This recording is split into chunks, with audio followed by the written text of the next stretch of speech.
Welcome, everybody, to Survive in Advance on the Really True Sports Network. I'm your co-host for Survive in Advance, Mike Goodpaster. Right now, I want to welcome to the show a member of the Indiana Basketball Hall of Fame, a member of the 1981 National Champion Indiana Hoosiers, Steve Risley. How you doing, Steve? Doing great. Looking forward to an incredible weekend of football in the United States. A lot of stuff going on. All right. Our guest today is also a Hoosier legend. Started off at Moeller High School, played for the great Jerry Faust, one of the greatest high school football teams of all time back in the mid to late 70s. Went on to Notre Dame to become one of the great tight ends in Notre Dame history. Went on to play for the Bills and the Rams. Help me welcome to the show, Tony Hunter. How you doing, Tony? I'm doing great, Mike. Thanks for having me on. I know you're doing great. So let's start off with this. Going into this season, did you expect Notre Dame to end up in this spot? You know what? I'm going to tell you what. If anybody tells you that they expected Notre Dame to go 12-0 at the beginning of this season, they're telling you a lie. I'll tell you what. It's been a great ride. It's been a great ride. I've enjoyed this season like none that I've enjoyed in a long, long time because I tell you what, we just finished up with a great recruiting year, and I think, well, the initial signing date, we're right there. I believe we're in the top 5 right now as far as recruiting is concerned. And I believe, well, I know that 12-0 season had something to do with that. Anytime Notre Dame goes 12-0 with everything else that it has to offer, we do really well in recruiting and we do well on the field. All right, so we're going to preview now Clemson against Notre Dame. The thing that stands out to me is this minus 12.5, minus 13, because to me, I think Clemson has to be the favorite. But 13 points, Tony, that's a little extreme, I think. That's almost 2 touchdowns. Yeah. I thought it was extreme, too. And especially now that Clemson is missing an NFL first-round draft choice. Dexter Lawrence, he failed a drug test for performance-enhancing drug, and so he's going to miss the game. And so that has to play in Notre Dame's favor not to be playing against a guy like that. This guy was really good, man. Like I said, they're expecting him. He's a surefire first-round NFL draft pick that Notre Dame doesn't have to play against. So that helps. But, to be honest, at Clemson, they're always loaded with talent. They're always loaded with speed. We have our hands full at Notre Dame. But I will say this, Mike. The last time we had a big game like this, I think it was at the Alabama game a few years ago. I didn't think we were ready. That was ugly. Yeah, I didn't think we had the players to play in that game. But this year, I think we have the players to compete. And it's just going to be a matter of us going out there and competing. And we can win this game. I think we're more prepared. I think we're better situated with our players this time around than we were the last time. All right, so let's go to Steve. Steve, what's your first thoughts on this game? Because the 13-point underdog, I think, is more a product of what Clemson's done the last 4 years than it is, and also what Notre Dame's done the last 4 years. I don't think it's really a direct reflection on this game and the talent ability on both sides. Yeah, I'm not sure if this is maybe more of a reflection of the reputation of the coaches involved. Dabo Sweeney definitely is considered one of the top in the country, and Brian Kelly is getting in that range. I don't know if it's there. I'm a little surprised with 13-point advantage. If he plays with Clemson coming out with a freshman quarterback, who I know is playing extremely well, Trevor Lawrence, but he's a freshman, and you don't know how he can perform in a big game like this. And I think the quarterback matchup, I think Notre Dame's got a little bit of an edge here. I think the big thing about Notre Dame is I know listen to what Tony said. Like you and I talked earlier, I'm a huge Notre Dame fan, obviously, and I just kept waiting for him to blow up one game, and they never did it. So I think probably that 13-point spread has a lot to do with are they going to blow up and fail? Yeah, well, I think a lot of that spread has to do with, beating Ball State by a touchdown, beating Vanderbilt by 4 points, barely beating Pittsburgh. I think that is the product of that. They won. Yeah. You know what, though, guys? Notre Dame, from following them all year long, they seem to play up to their competition and down to the competition. Yeah, but the question is this, Tony. When have they had to play up to competition? Well, I mean, that's what they've had. That's what we've been doing all year. We play better against better competition all year long. But then when we play in a game where we should win by 4 or 5 touchdowns, it seemed like we struggled. But I thought we played up to our competition all year long. And if we do that against Clemson, I think we have a shot. Yeah, but I think this. I think when you look at both teams' schedules, I don't think either team's had to play up to any major competition yet. I know people rip Notre Dame's schedule, but Clemson's schedule isn't any better. I think at the end of the season, didn't Notre Dame have 5 teams that they played against still in the top 20? I don't know about that. I know Michigan was, but I don't think Michigan was very good this year. I think Michigan was just in a really bad Big Ten. And really, Notre Dame dominated Michigan. That game was not as close as the score. When you look at it, I think Northwestern, see, this is the thing. When you look at it, they both have 4 or 5 teams they played that ended up ranked, but those teams were all ranked basically between 20 and 25. When you look back at it, they beat Syracuse, who's number 20. They beat Northwestern, who was 22. So they only had 3 wins. Michigan was 7 at the time they played, so you only got 3 wins against top 25 teams.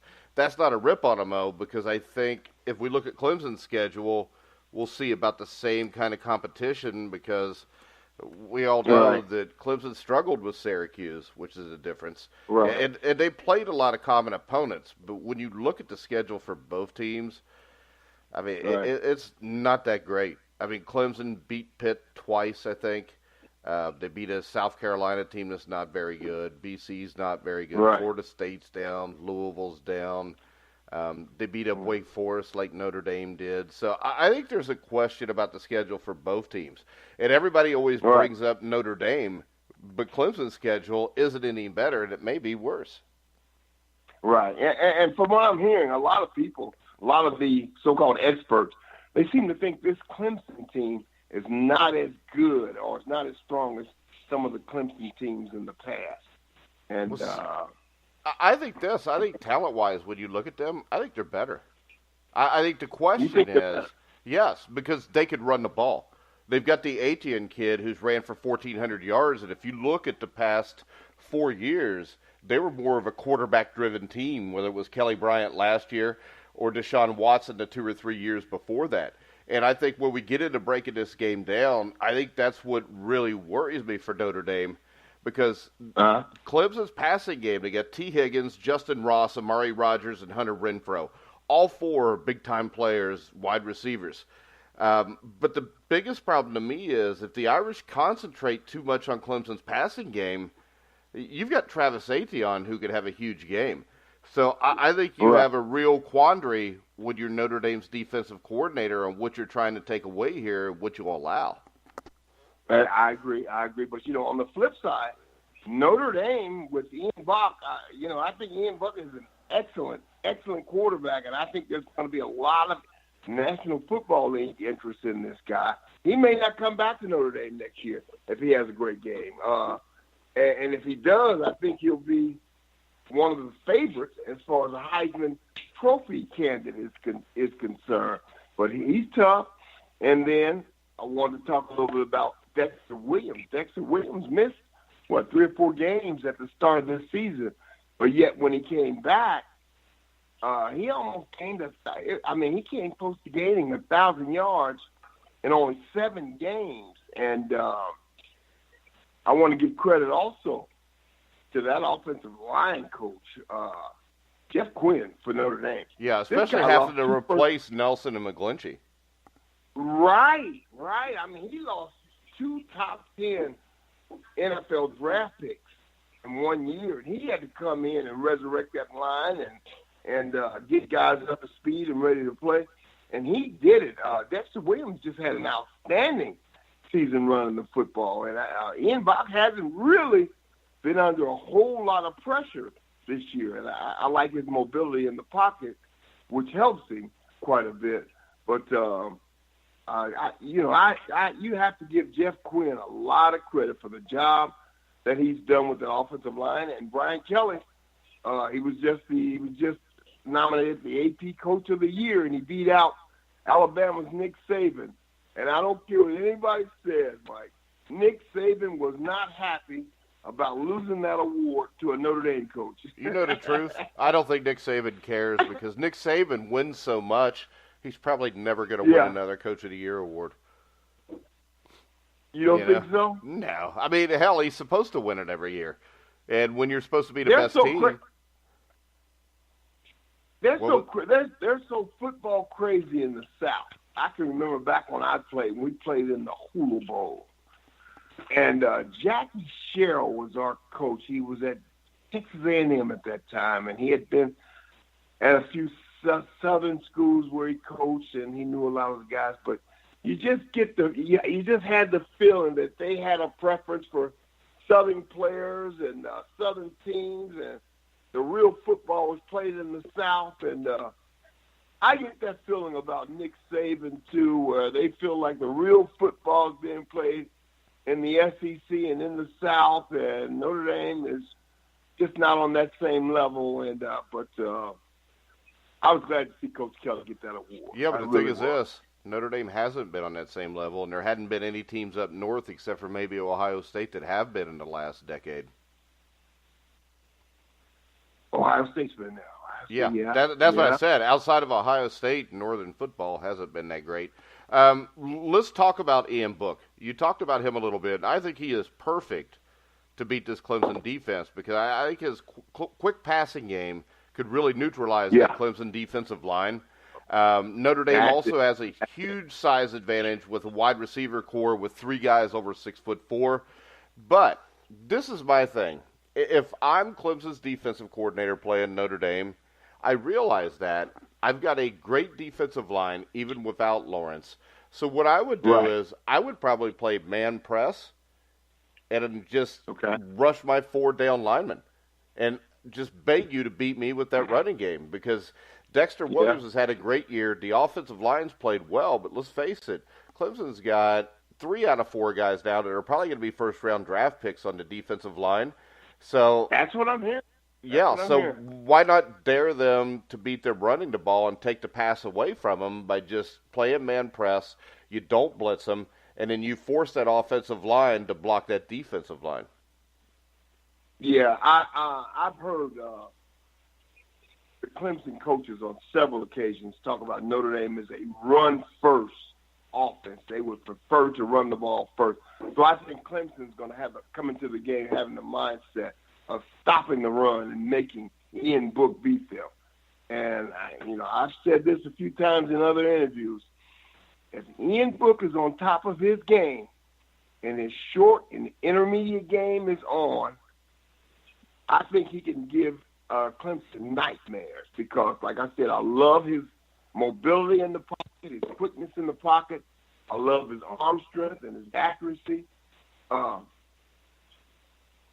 If he's hitting those short, intermediate passes, which will allow, I think that's going to give Dexter Williams some room to run the football. But I think it all comes down to Ian Book. And if he's on, I think we stand a really good chance of giving that Clemson defense a lot of trouble. If we're keeping them off balance with those short passes and we're using up some of their energy in the pass rush.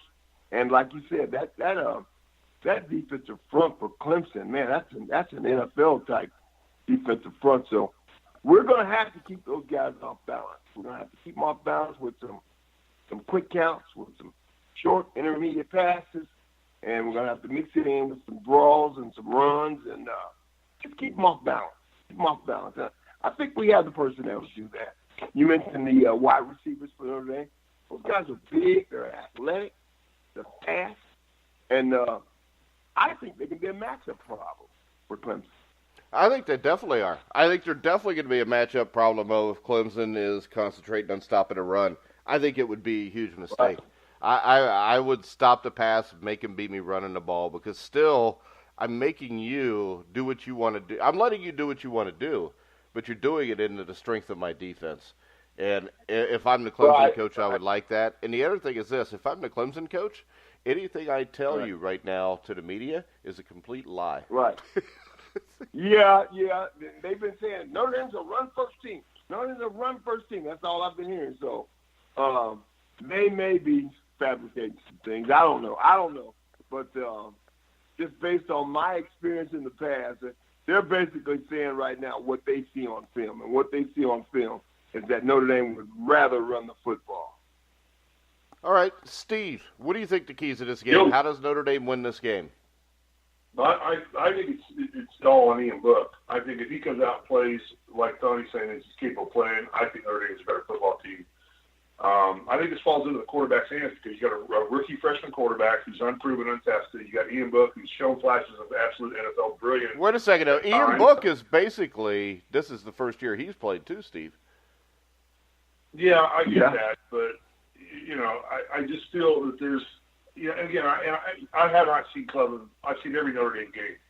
I've watched everyone religiously, and so I could be speaking out of line. I'm not as smart as Tony is on this at all, but I think really if Ian Book plays well, I think the game goes as Ian Book goes. If he can keep himself not getting sacked, if he can use his short passing game, get his big target receivers going, and neutralize their front four, I think Notre Dame wins this football game. I like Brian Kelly as a coach. I know you're not a fan of his, Mike, for whatever reasons. This is a different Notre Dame football team than we've seen in the last few years because this is a team that, you and I have had this conversation, Mike, and Tony, I think you'll agree because you played at Notre Dame. You understand this, that Clemson and Notre Dame both, whenever they show up, like Indiana did in basketball, we have huge bullseyes on our back when we show up. So we get the best shot of everybody all season long. So that's maybe something. No doubt about it. As to why you're not seeing blowouts, because when Ball State shows up, Ball State gets jacked up to play Notre Dame.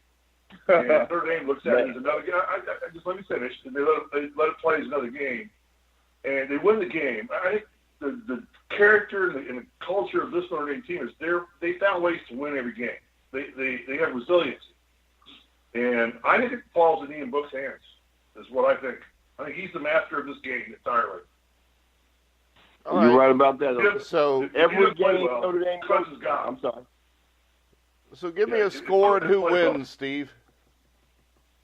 I like, I think it's going to be a very close football game. I think, Irish by 3. All right, Tony. Irish by 3. I'm going to say 31-24. Notre Dame wins it. 31-24. Right. I'm going to say this. I think usually games come down to the front line on offense and defense, the quarterback and the head coach. When I look at that, Clemson's better at all 4 of those positions. Now, I think Notre Dame can do stuff to win this game. It would not surprise me if Notre Dame does win this game. But when it comes down to it, I'm going with Trevor Lawrence, Dabo Swinney, that Clemson defensive front. I think they're going to be a little too strong. I think it'll be a close game. I can see Notre Dame winning the game, but I'm going to say 34-27 Clemson. I think Clemson's just a better team at the positions where it's the most important. Yeah. But I tell you what, I'm glad that it's finally here, though. I'm glad. It seems like we've waited a long time for these two teams to play. And tomorrow they finally play, so I'm looking forward to it. Yeah, at least if we get a thunderstorm, they'll at least play the game the next day instead of just canceling it completely. Oh, my goodness.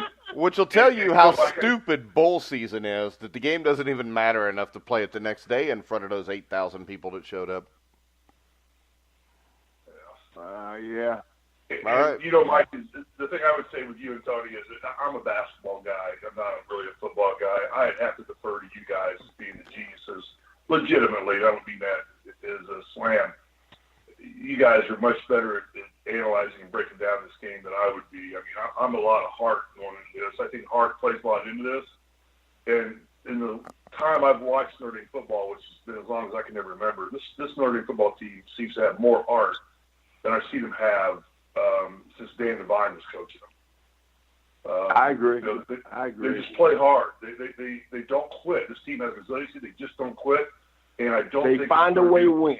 They find a way to win. And I think this is just going to be their year to get to Alabama or Oklahoma, whichever team comes out. And we're going to talk about that game next, I know. But I just have this weird feeling that this is their year to get back into the relevance that we expect Notre Dame football to be in. Yeah. All right. I'm probably hoping more than I'm thinking, but and you know what I mean. And we just we're having a fantastic recruiting season. That's another thing I really love about Brian Kelly. He's a great recruiter. You know, say what you will about him, and there's plenty of people here in Cincinnati that cannot stand him because of the way that he left Cincinnati to go to Notre Dame, and they'll never forgive him for it. Never. But I love the way that guy can be. Yeah, I'm a Brian Kelly fan too. Yes, I mean, and the key to being a great recruiter is being a great bullshit artist, and that's what he is. I know at least 10 guys that played on that UC team. I coached a few of them in arena football and stuff, and the way he left that team is sickening. I will never like him just because of that. I think what he did to that team that was undefeated and ranked number 3 at the time was hideous. Yeah. It's not the fact that he left, it's the fact that he lied to him and left without telling them. But that's a story for another show. Next up. But do you think Notre Dame gave him an ultimatum? Notre Dame told him, I mean, if you take the job, we want you to get started right away. You can't. You know what, though? If they want him bad enough, they would have waited a couple weeks. And it's not that, Tony. It's the fact that he lied to those kids and then left right after lying to them. He could have just told them the truth and said, I'm out of here. Right, you know? Right. And the thing is this. The Notre Dame that I grew up cheering for up through the Jerry Faust era would have never gave him an ultimatum like that because they would have done the right thing. And the right thing there would have been to hire Brian Kelly after Cincinnati played Florida in that Sugar Bowl. Yeah, man. I remember that game like it was yesterday. It's hard to believe that the coach wasn't there. Yeah. And that was a Cincinnati team that, if you remember, I think Texas just missed a field goal, or UC would have played for the national championship that year. That was a hell of a team. They had Tony Pike. I mean, they were loaded. I mean, who was the big Armin Benz, the wide receiver who played the NFL for a while, and that completely screwed that team. But we're going to go ahead and get off Brian Kelly because I'm sure I'll be back on him next week. Next up, we've got maybe the 2 greatest programs in college football history. Alabama and Oklahoma play at 8 o'clock Saturday night, and this quarterback matchup has to be one of the greatest in college football history. Not saying either guy's going to be a great pro, but they are tremendous college football quarterbacks, Kyler Murray and Tua Tagovailoa. Both of these guys had an efficiency rating of over 200 this year. They are the only 2 quarterbacks in college football history to have that.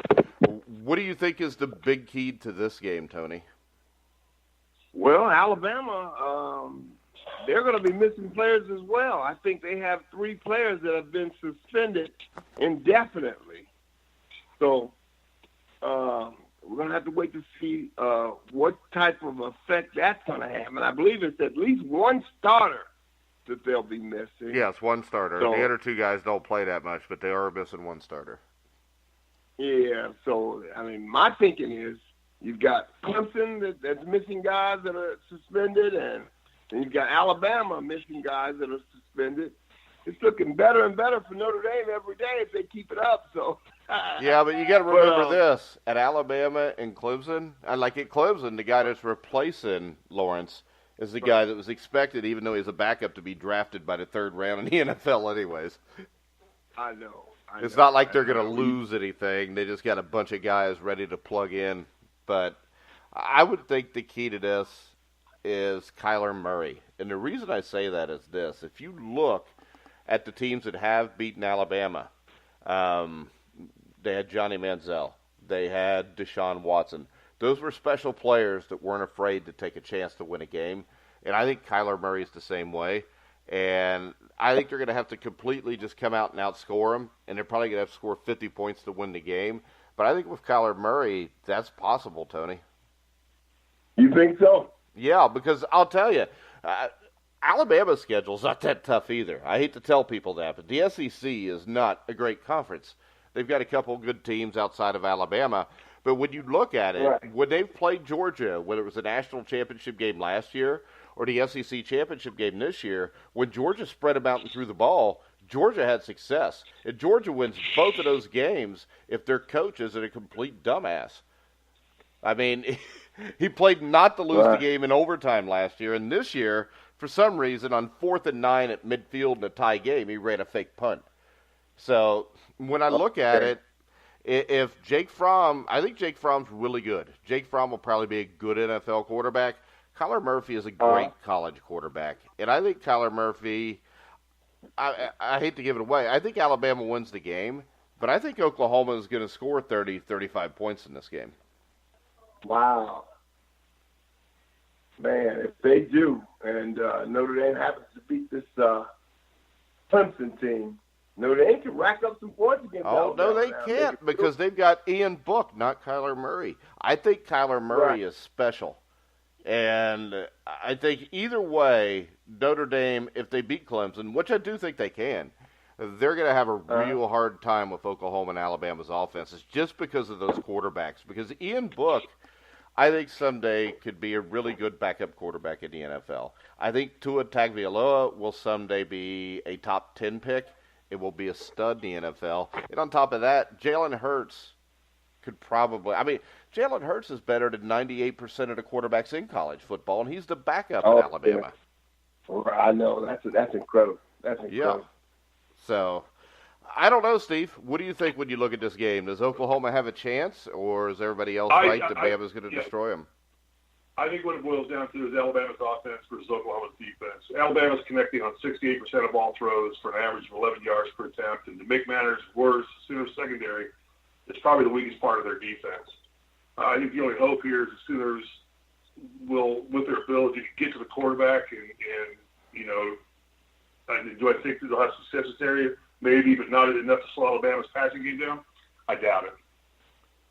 All right. Now, a couple things here. Number one, that was very well said, Steve.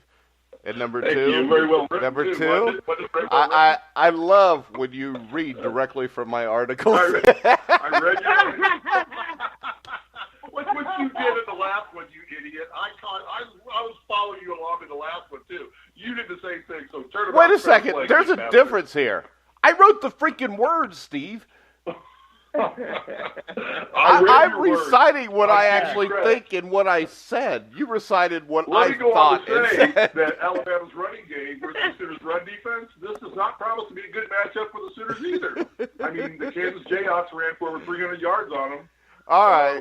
So if you want to read the article, you can go to thegirlytruth.net because Steve stammers too much. I couldn't have said any better, Mike. Well-written article. So who do you like in this game, Steve?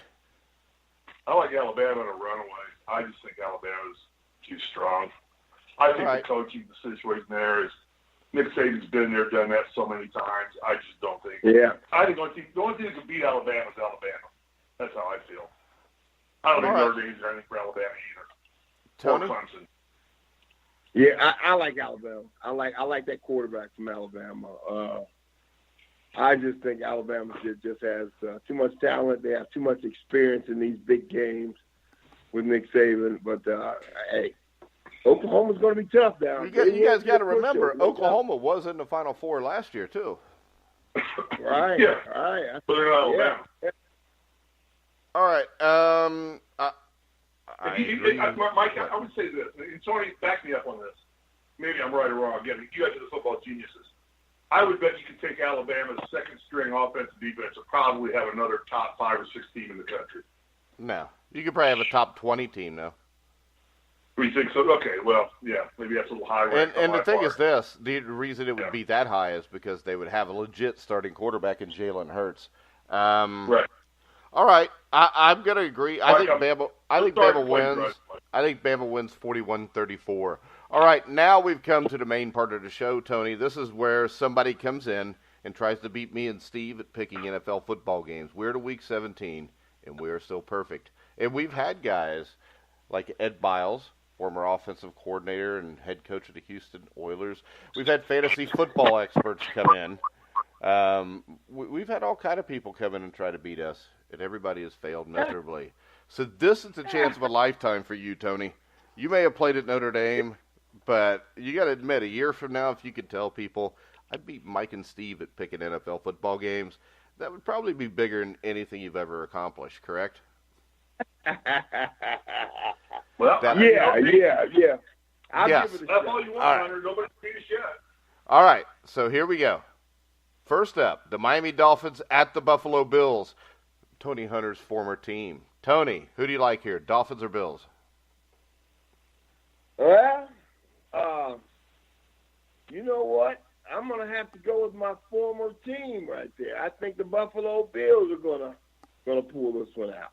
All right. Steve, do you agree with Tony? I agree with Tony. I'm going with the Bills. I think Dolphins, by falling out of the playoffs, I think they're just dead. I mean, they're falling into disarray now. They may be the worst 7-win team in history, too. Right, yeah. They may be. I think Buffalo's a team that's still trying to win and still has a lot of pride and courage up there, and they're playing up in Buffalo, which it's going to be a weather game most likely. More likely for the weekend, and I got Buffalo in this game. Yeah, Tony, I think this is one of them games where you got all your shit packed up, and as soon as the game's over, you get the hell out of there, right? Been there, done that. Been there, done that. You know what? I can remember the last game of the season we played. I think it was my rookie year in Buffalo. And, man, we didn't have a chance for the playoffs or anything. But anyway, it snowed so hard in that game, you could barely see a foot in front of you. But anyway, once we finished that game, my brother was there watching the game. I couldn't believe he sat through that game. I mean, he sat through that whole game. But we had the car packed, and I left the stadium when we hit the road, headed for home, thinking, okay, the further we get away from Buffalo, the better off we're going to be because it won't be snowing as bad.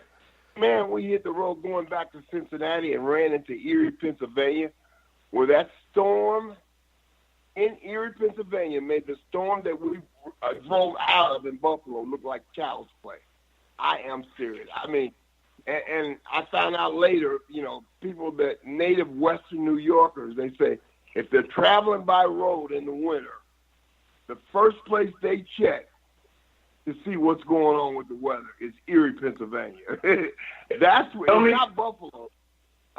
Tony, I got a question for you. How the hell does Buffalo get an NFL team? I mean, really seriously, it's not a destination that most of us put on our vacation maps. How do they even get an NFL? Because bless their hearts. Yeah. I mean, it's a historic franchise. That's all they have up there. That's all they have. Yeah. And when I was with the Bills, that was before Jim Kelly and the Super Bowl runs and that.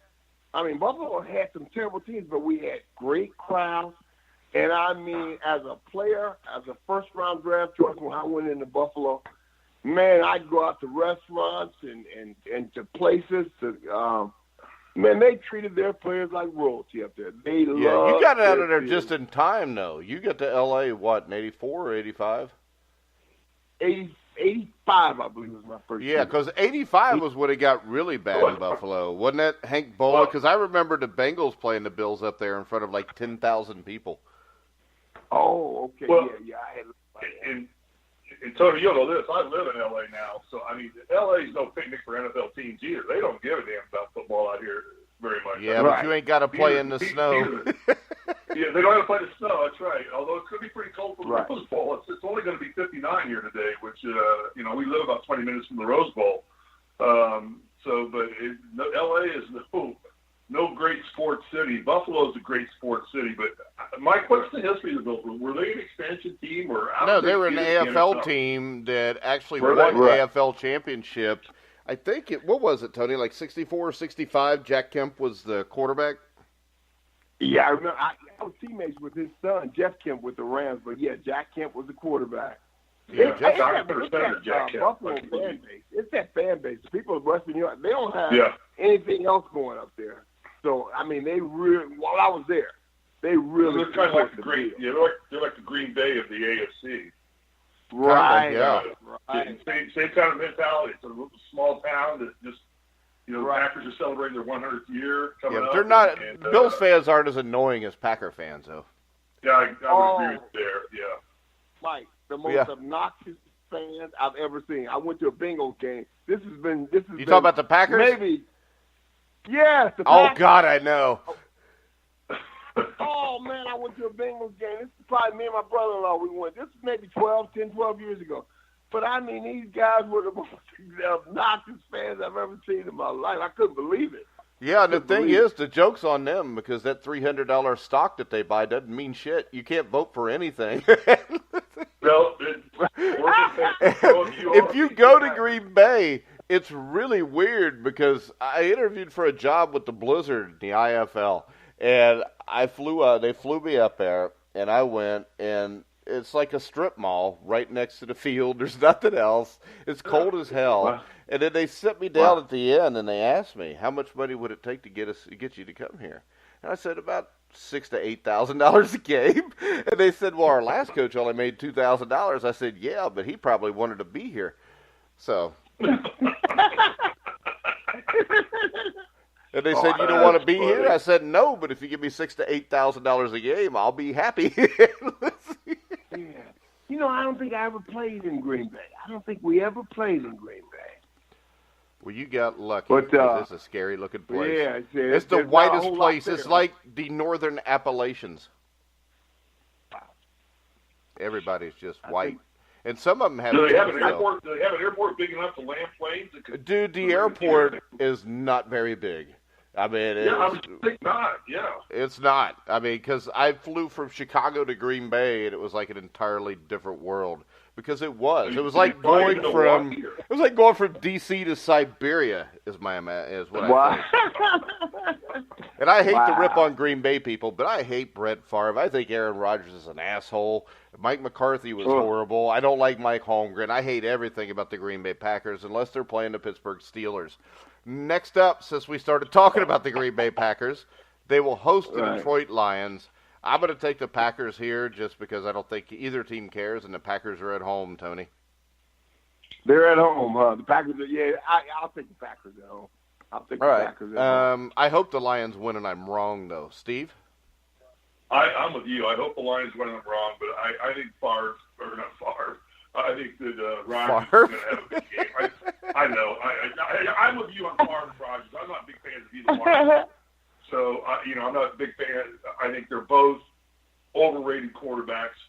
And we've talked about this before. I think Aaron Rodgers has dropped into a big play-rate quarterback where he's going to have great games, no more great seasons. But I think he needs a great game. I think he's going to step up and throw and have a great game day of the season and walk away Let me ask for the season. But I got to go with the Packers in this game. Go ahead, Tony. Let me ask you this, Mike. Do you think Green Bay's going to be going to have full-scale changes this offseason? All the coaches are gone. Everything is starting over. I think you almost have to in a situation they're in because you had the same coach for so long that you have a certain culture ingrained there, and the only way to change a team is to change the culture. And that's something that the Cincinnati Bengals refuse to do. And if the Packers are going to do things right, let's face it, the Packers have been screwed up by drafting poorly for the last 6 years. And that's front office, that's GM. And I think Mike McCarthy, I don't think is necessarily a bad coach, but I think Aaron Rodgers is kind of LeBron James, Michael Jordan of the NFL, and I think what he says goes, and it undercuts the coach. Right. Oh, yeah, I can see that. He's been there so long. Yeah. He's been there so long. He was the Magic Johnson of the NFL. Yeah, he got rid of Westhead. When you don't want Westhead coaching anymore, he stepped up and said, he goes or I go. Westhead was fired in Utah the next morning. All right, next up. You guys remember when Aaron Rodgers was drafted out of Cal when he sat at the draft? 2007. It was embarrassing for me how long he sat. And he sat him for 2 years. And you remember 2008, that NFC Championship game, Brett Favre lost in that game with a horrible interception. I think if they would have started Rodgers from the start, he might have won a Super Bowl for him in 2008. The Packers may be the biggest team that lives on too much tradition in the NFL. They rely too much on what the history and the tradition of the Green Bay Packers is all about all these guys that committed Lombardi and everybody that came there and wanted to be a Packer, and they just live too much on tradition and don't make good coaching decisions or playing decisions, personnel decisions. That's probably why they're in the boat they're in right now. All right, next up, we are going to talk New York Jets at New England Patriots. I think this is a game that's going to be closer than what people think. It wouldn't surprise me if the Jets upset them here, but I'm going to take the Patriots, Steve. I'm going to go with the Patriots. I think Darnell's playing good football. Darnold? Darnold, yeah, I'm sorry, Darnell. He's playing good football again. He's healthy, playing good, but I think the Pats starting to dial it in now. I think that Brady and Belichick get real serious now and start getting ready for the playoffs, and I think this is a runaway by the Pats. Yeah. All right. Tony? Yeah, I think Tom Brady and those guys they've had a tough season. Man, they've had a tough season. But it's playoff time right now. Brady has been doing this for a lot of years, and I think he and Belichick, I think he's going to hone in right now. I don't think they're going to make a Super Bowl run by any means this year, but I do think they're going to make a run for the playoffs and probably give somebody some trouble in the playoffs. But I just don't think it's the Patriots' year this year, but I do think they'll make the playoffs, and I think they'll win this weekend. All right, so we've all agreed on the first three games. Game 4, Panthers at Saints. But now, let me say this about the Patriots, Tony, is that I think this is the most wide open the AFC's ever been. And I think that makes the Pats more dangerous than anybody because they've got more panache or they've been there, done that, kind of the Alabama mentality. They've been there so many times. There is no clear-cut favorite in the AFC in my eyes. So there's probably 7 to 8 teams that can get to the Super Bowl. Only 6 of them will even get a chance to. I get it. But for the AFC side, right. I still think New Orleans is probably going to be the team to beat at the end. But I think this makes the Pats more dangerous than any because of Belichick and Brady. And so I will not be – I agree they may not make it, but it's not going to surprise me if they're back in the Super Bowl one more time. And then they really? They may disassemble. Yeah. Wouldn't surprise me either. Nothing the Patriots do will surprise you. Yeah. But because it's not like Kansas City and the Chargers have a history of crapping themselves in situations where everything looks good too. They're crappy playoff teams. Yeah. Next up, we've got the New Orleans Saints, who've already clinched the number 1 seed, I believe, in the NFC, hosting the Carolina Panthers, who will be playing with like their 20th string quarterback. I'm gonna say Saints. Anybody want to disagree? Even though the Saints have nothing to play for. The Saints are my favorite to win. I think the Saints are my favorite to win the Super Bowl. Oh, they're the best team in football. Well, they're the best team. But the best team doesn't always win. But, yeah, they're the best team. I think we'd all go with the Saints. I'm going with the Saints. All right, Jaguars. Kamara, they're loaded. Drew Brees and Kamara. Yeah. Jaguars, Texans. I think we all agree Texans here. Texans. Yeah. Texans. They're on cruise control. Cowboys at Giants. I'm going to pick the Giants here, Tony. Am I nuts? Are they at the Giants? They're at the Giants. They're in New York. I'm going to say the Cowboys. The Cowboys have been showing a little life. They've been up and down. But they've surprised me a couple of times this year. And I think they may surprise me again this weekend in New York. I'm going to go Cowboys. All right. Steve? You and I had this conversation. I think the Cowboys are the most dangerous football team in the playoffs because they have so much talent and they've been underachieving most of the. No. Okay, well, I'm telling you my opinion. I think they got a good quarterback. They got a great receiver now. They got one of the best running backs in the game. They got a good defensive line. Right. They're coaching is suspect. I get that. I mean, that's going to be their downfall, is their coaching. But they're dangerous because if they can overcome their coaching, Dallas is talented, and they're a scary football team.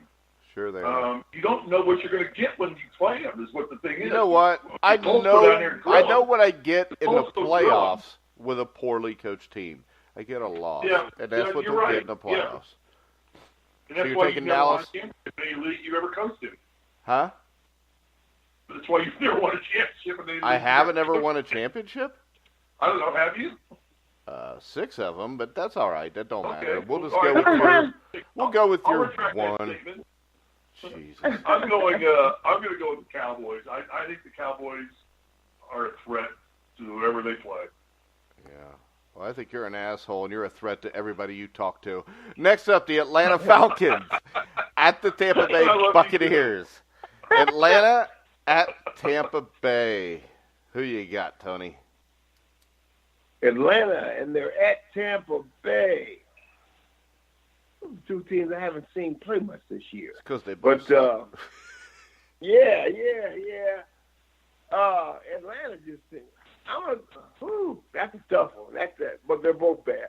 Let me go with Tampa Bay because they're at home. All right, Steve? I'm going to go with Tony. I mean, I think the Falcons are going to clean house. They've had disappointing. I mean, their injuries has been their biggest problem, and it's not like Bengal injuries because they actually won a playoff game last year and went to the Super Bowl the year before.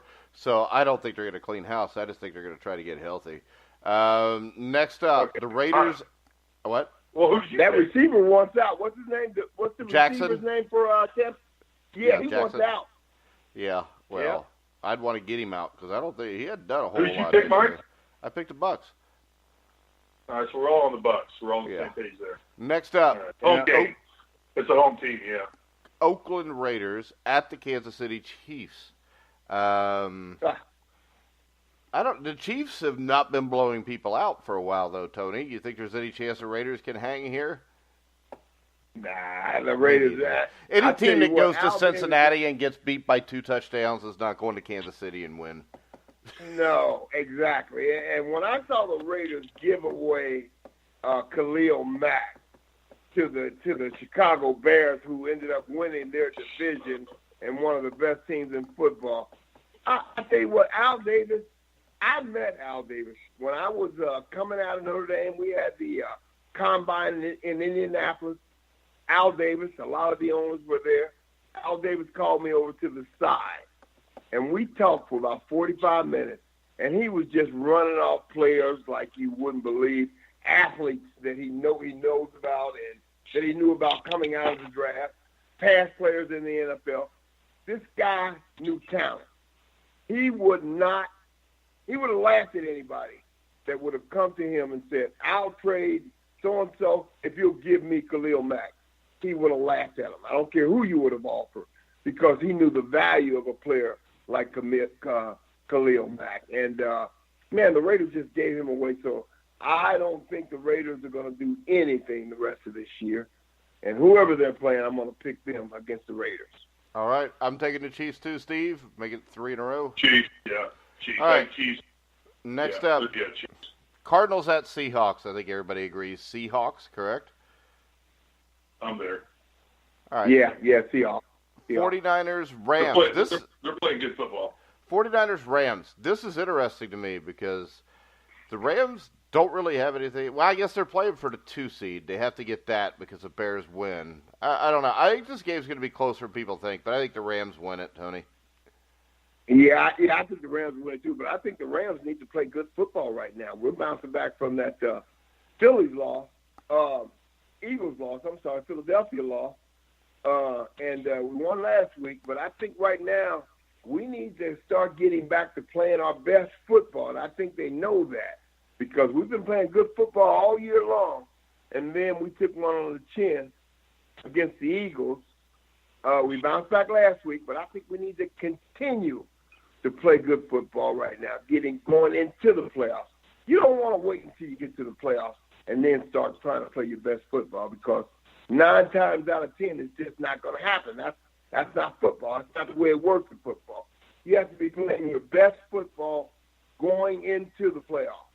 And at least I would say 90% of the time, those are the teams that do well in the playoffs, the teams that are playing well going up into the playoffs. So I look for the Rams to continue to get better, to keep playing better, and I look for them to win this weekend. All right. Steve, three-way sweep for the Rams? Yeah, I go with Tony's assessment spot on. I think I would say everything Tony said. He said it more eloquently than I ever could. Chargers, Broncos. Everybody agree Chargers? Chargers, they're the surprise of the league to me, if you ask me. I mean, they're right now, they're fighting for LA fans right now, aren't they, Steve?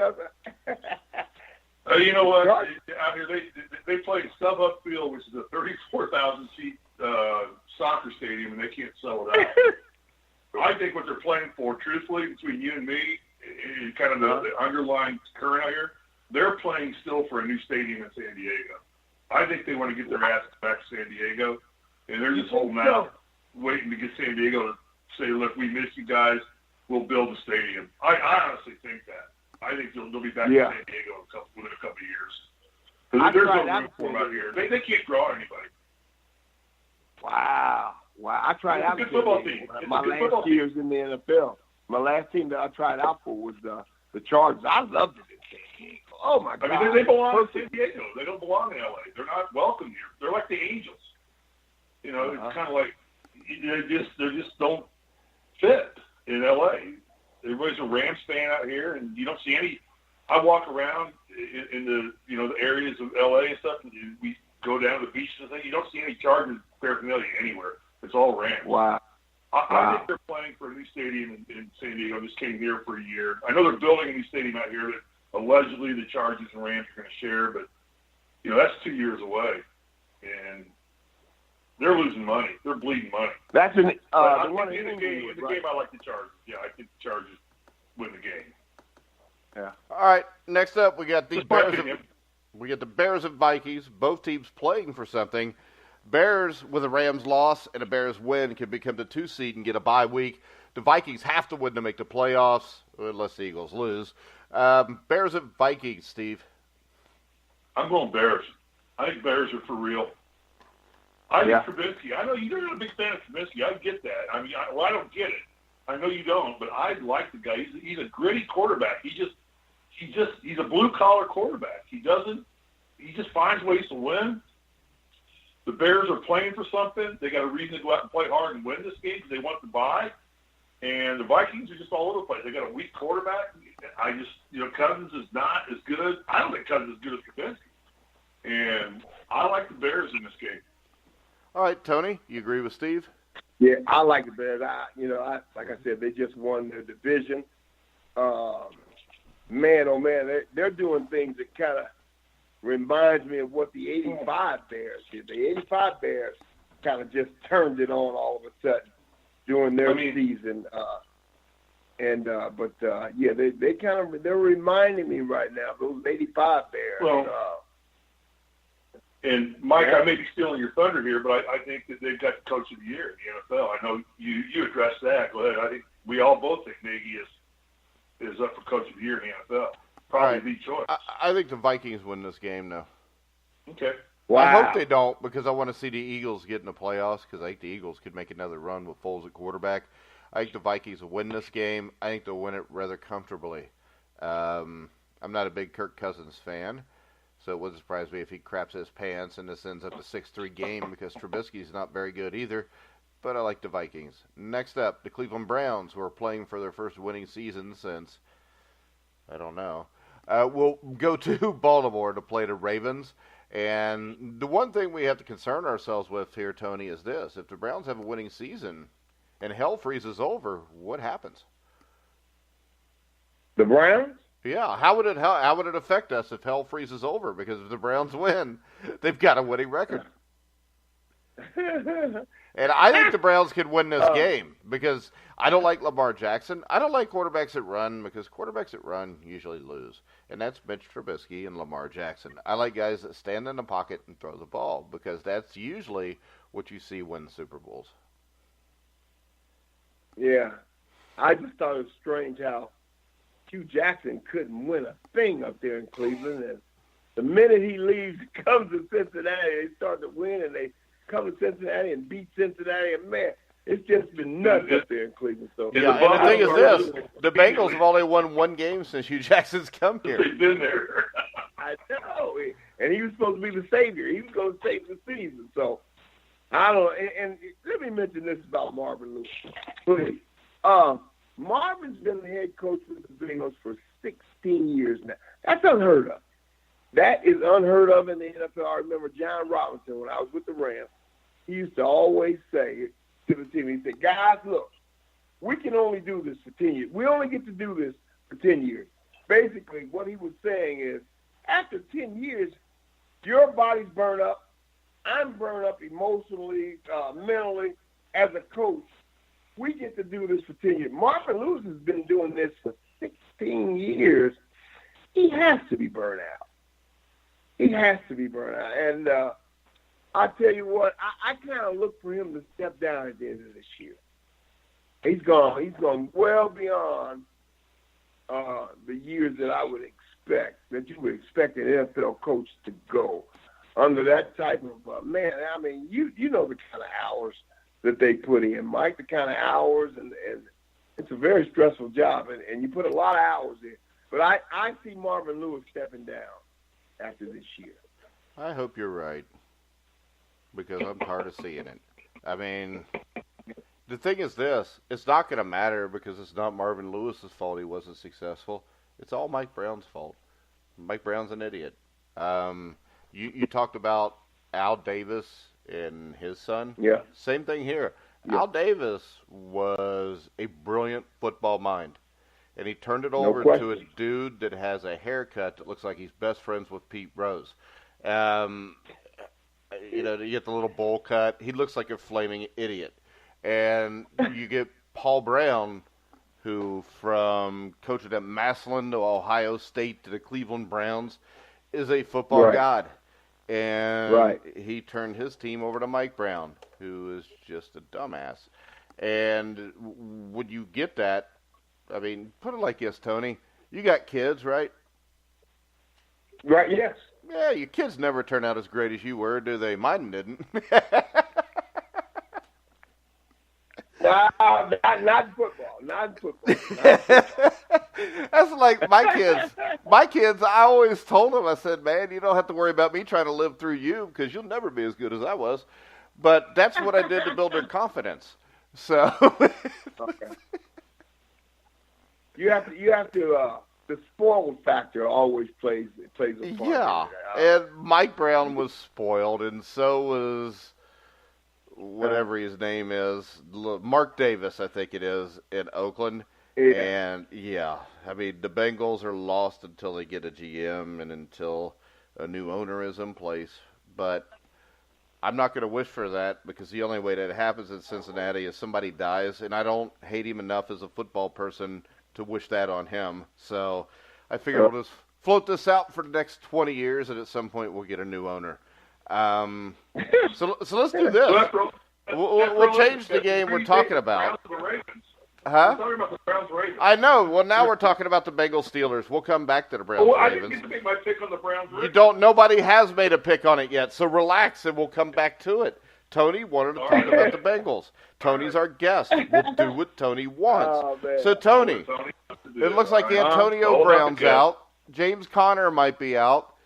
This is a completely meaningless game. Am I wrong here to think that this is probably where the Bengals finally beat the Steelers? Woo!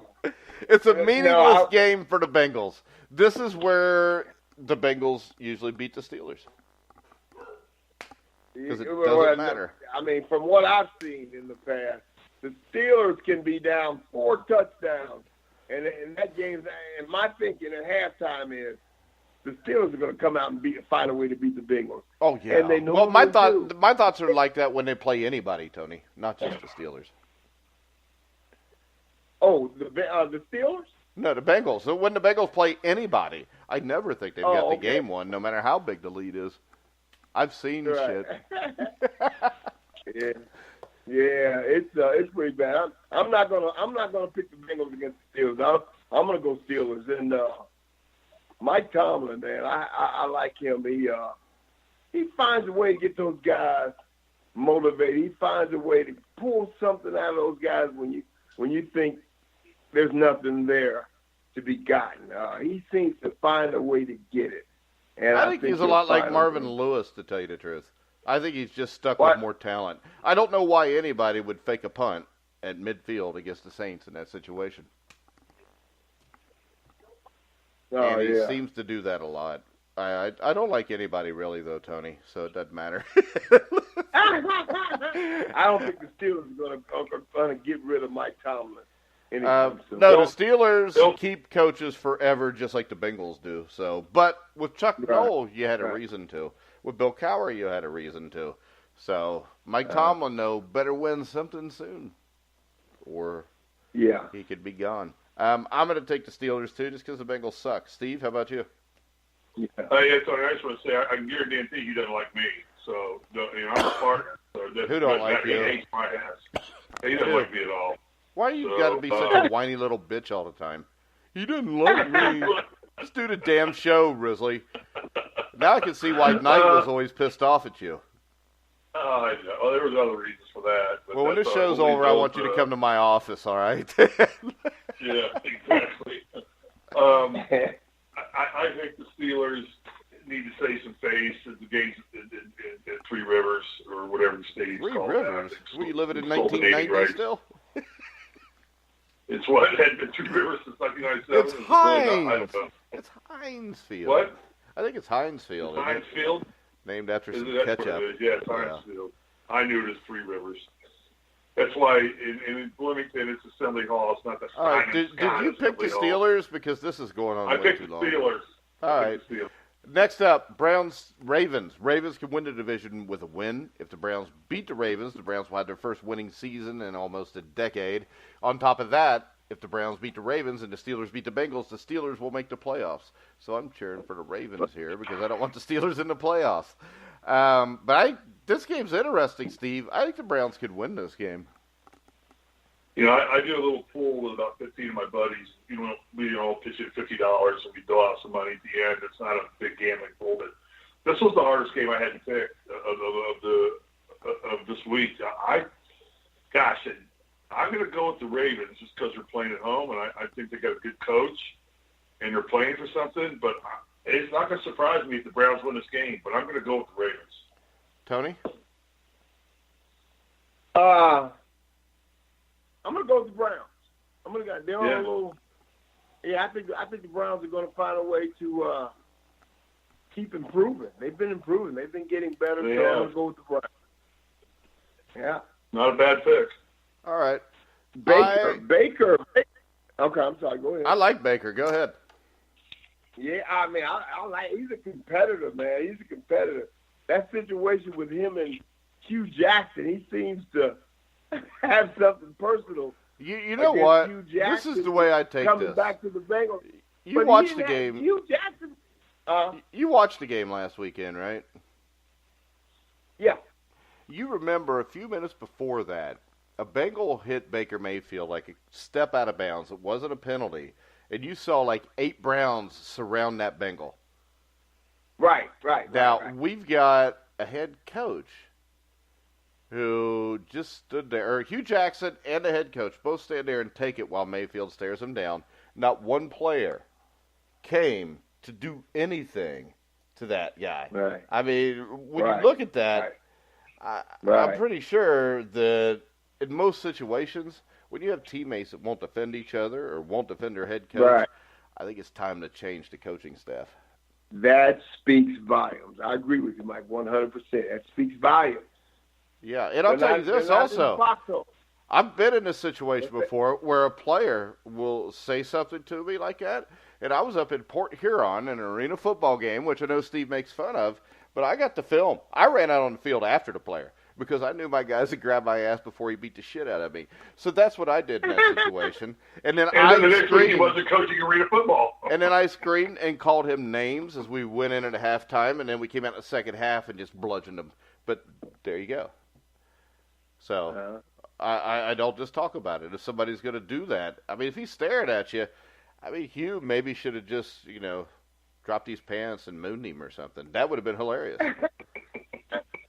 And then Hugh wouldn't be here no more, which would make it even better. It's not like Hugh Jackson had much of a choice. The Browns had already fired him. You know what I think the problem, here is this. I'm not going to bring up his name, but there's a guy that, used to play for the Bengals. Has got a nephew that was up there stuff. But I guess a bunch of stuff happened up there. And Todd Haley and Hugh Jackson did nothing but fight with each other, and the players hated all of them. And I also think I think as competitive as Baker Mayfield is, the fact that he was not the starter from day one probably made him automatically hate Hugh Jackson. Yeah. I wouldn't be surprised. Yeah, because it would have made me immediately hate him. Especially given the success that Mayfield had once he started starting. I mean, that team around. Right. Yeah, so the thought is this. That may be a playoff team if they would have started him from the beginning. Next year probably will be a playoff team, Yeah. Well, the way the Steelers and Bengals and Ravens all seem to be dropping off, it would not surprise me. All right, next up, we've got the Eagles at the Redskins. That is a meaningful game for the Eagles. I'm going to take the Eagles here, Tony. You agree? Yeah, I agree. They're trying to get back in the playoffs and hopefully make another Super Bowl run. But they have a lot to play for. I'm going to go with the Eagles. I think the Eagles will. I forgot. By the way, I'm taking the Ravens in the last game too. I don't think I made my pick. Steve, Eagles, Redskins. Yeah, I as long as Foles is playing, I think the Eagles got this game locked up. Go back to Wentz. It's a question mark. No, it's not, because Josh Johnson's the quarterback for the Redskins. I'm being facetious. I got the Eagles. Yeah, Eagles are playing something. Spell facetious, Steve. F-A-C-I-E-O-U-S. No, you're wrong. Jeez. And you graduated from Indiana. All right, next up, the Indianapolis Colts at the Tennessee Titans. Winner makes the playoffs. Steve. Why do I fall for your crap all the time, Goodpaster? That's the stupid part. I play into your stupid hands. Well, it's not my fault you can't spell. Colts at Titans, Steve. Well, where do you think I'm going with this? You're going to be a homer like you are all the time. This is a tough game. I mean, the good thing is that because it got moved to a Sunday night game, I get to watch it out here in L.A. The only way I watch the Colts really is on Red Zone because we have cable, so we don't have DirecTV, so you can't buy the NFL package. And, I'm just thrilled I get to see the damn game. I think it's in Andrew Luck's hands. I think this game, if Andrew Luck plays like he's capable of playing and been playing, if he goes up and shows like he showed up at Jacksonville, Titans win the game. But I'm thinking, I'm going to say the Colts. All right, Tony? Mariota's a question mark. I mean, you don't know if he's playing or not. If he does play, I'm going to go with Quentin. I'm going to go with former Notre Damer, Quentin Nelson, and I think the Colts will get it done. Yeah, I think they will. Congratulations to Q also for making the Pro Bowl as a rookie. He should be the offensive rookie of the year too.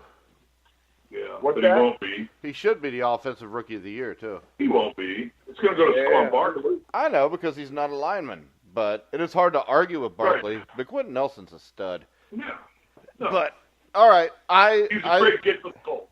I hope the Titans win because I seriously can't stand the Colts. Since it's Baltimore's team and they stole it in 1984, and everybody that's normally a Bengals fan becomes a Colts fan. I looked this up, Mike. The Colts have been the Indianapolis Colts longer than they were the Baltimore Colts. So? As of now. They are now. So? What's your point? What's that matter? The Indianapolis Colts existed longer than the Baltimore Colts have. It doesn't matter. They've had more success in Baltimore by far. Why? They each won a Super Bowl? What the hell? They each won a Super Bowl. You had Johnny Unitas. So you're going to ignore, multiple Baltimore Colts World Championships, huh? You had Andrew Luck. You're going to have multiple World Championships in Baltimore. There's one in Indianapolis. We had Marshall Faulk. We had Edwin James. You had Joe God. Washington. Yeah. Golden Shoes Joe Washington. Steve, what's your point? I mean, the point is this. The team was Baltimore. I mean, It got stolen from them because they had a drunken owner that Indianapolis decided to give a lot of money to. All right? The Colts belong in Baltimore. Am I right here, Tony? That the Colts belong in Baltimore? Yes. Man, so much water is flowing under that bridge right now. Doesn't matter, Tony. You got to stick to your guns, buddy. Mike. Shut up, You got to Mike. stick to your guns. Shut up, Mike. I think the Ravens, Baltimore's happy with the Ravens right now. Yeah, they've got their own damn team again. They stole Cleveland's team. I know, which I disagree with also. They went and did the same damn thing. I agree. I've never said it wasn't. But the Baltimore Colts, I liked it when I was growing up. They had Burt Jones and everything, and then they go play in a dome like sissies. If you have a dome and your team plays in a dome and you're a fan of a team in a dome, you're a sissy. So you don't play football in a dome.